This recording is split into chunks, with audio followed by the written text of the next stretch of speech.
English Vibes Podcast.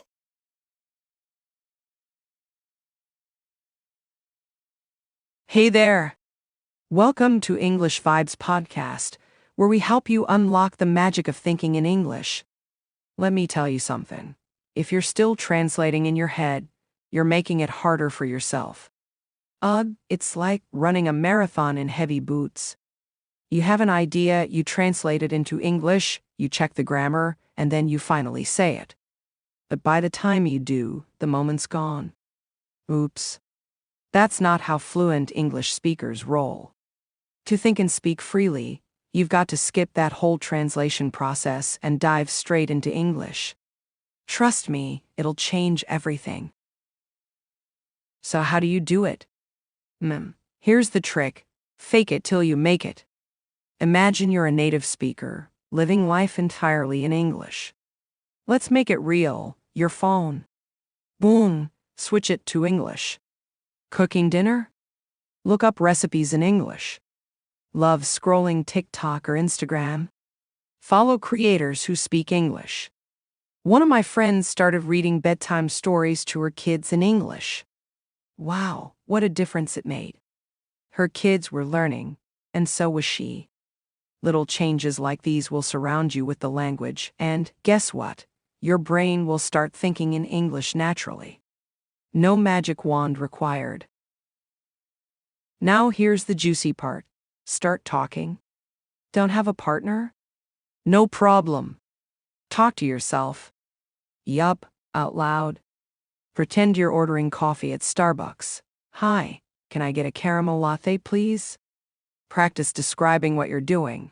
Okay, now I'm chopping the veggies. Or my favorite, mirror pep talks. You've got this. It might feel silly at first, but who cares? These small daily habits will push you to fluency faster than you think. So, go ahead, live, laugh, and learn in English. You'll go from oops to wow before you know it. Let me give you a real-life example. I had a student who loved watching cooking shows. She used to watch them in her native language. One day, she switched to English shows like MasterChef, and it was like a light bulb went off. Not only did she pick up new recipes, but she also learned food-related vocabulary and how to describe tastes, textures, and techniques. Now, when she cooks, she's talking to herself like she's hosting her own cooking show in English. Amazing, right? Another trick? Make English part of your hobbies. Love gaming? Play games in English. Like working out? Follow fitness coaches who speak English. One guy I know started watching English football soccer matches and learned not just the rules of the game, but also the expressions fans use. Now he can talk about penalty kicks and corner shots like a pro. When you connect English to what you love, it stops feeling like work and starts feeling fun. Ever feel nervous about making mistakes? Don't be. Mistakes are proof that you're learning. Think about kids. They mess up words all the time, but they keep going. That's how they get better. I once said, I'm exciting instead of I'm excited during a conversation, and guess what? The other person laughed, corrected me, and we moved on. No big deal. Every oops is a step closer to fluency. And here's a mindset shift for you. Instead of saying, I'm learning English, start saying, I'm living in English. Sounds different, right? Living in English means you're embracing it in everything you do. Your shopping list. Write it in English. That song stuck in your head. Sing it out loud.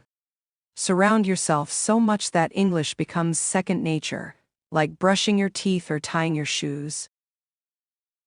Finally, remember that fluency isn't about being perfect. It's about being understood. Native speakers mess up all the time. Ever hear someone say, I seen that movie? That's incorrect, but they're still fluent. Fluency is about expressing yourself confidently, even when you make a mistake. It's about connecting with people, sharing ideas, and having fun. So here's your challenge. Make a list of 5 things you'll do differently this week to live in English. Maybe you'll start by switching your phone to English or talking to yourself while cooking. Whatever it is, take the leap. I promise, the results will be wow. Thanks for hanging out with me on English Vibes Podcast. Remember, you've got this. English is not just a skill, it's your superpower. But wait, there's more to living in English than just changing your phone settings. Let's dive a little deeper. Have you ever thought about your thoughts? What language do you think in? When you're alone and reflecting, is it your native language or English? If you're thinking in your first language, that's okay, but here's the challenge. Try shifting your thoughts to English. It's like setting the stage for your brain to operate in that language. Start with simple things like describing what's around you. I see a blue sky, there's a bird flying, I'm feeling happy. It might seem small, but this trick helps your brain transition from translation mode to thinking directly in English. Another game changer is to get cozy with English podcasts or audiobooks. Listening is such a great way to absorb the rhythm and flow of the language. My friend swears by listening to podcasts while driving. She started with ones about her favorite hobby, knitting. At first, it was challenging, but now she tunes in effortlessly.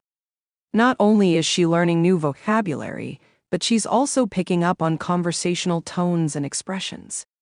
Whether it's comedy, history, or motivation, find podcasts that grab your attention. The more you listen, the more you'll soak up the nuances of English. Here's an interesting concept. Learn English through emotions. Ever noticed how you react to music? A sad song makes you feel a certain way, and an upbeat tune lifts your mood. Try listening to songs in English and really paying attention to how they make you feel. Then, try to express those emotions in English. For example, if a song makes you feel nostalgic, describe that feeling in English. It reminds me of summer evenings with friends. Doing this can help you connect more deeply with the language, and it'll be easier to use English in real-life situations. You might be wondering, but what if I don't have anyone to speak English with? That's a valid concern, but here's the deal. Technology is your friend. There are so many language exchange apps where you can chat with native speakers, and many offer voice chat. If you feel shy at first, that's totally okay. Start with text and work your way up to speaking. A lot of people on these apps are just like you, learning, improving, and excited to practice. You might even make a friend who will motivate you to keep going. Plus, you'll get valuable real-world practice. Let's talk about the power of body language. English isn't just about words, it's about how you say them too. Ever noticed how people seem to understand each other even without speaking? That's because body language is universal. When you're speaking English, don't be afraid to use gestures, facial expressions, and body movements.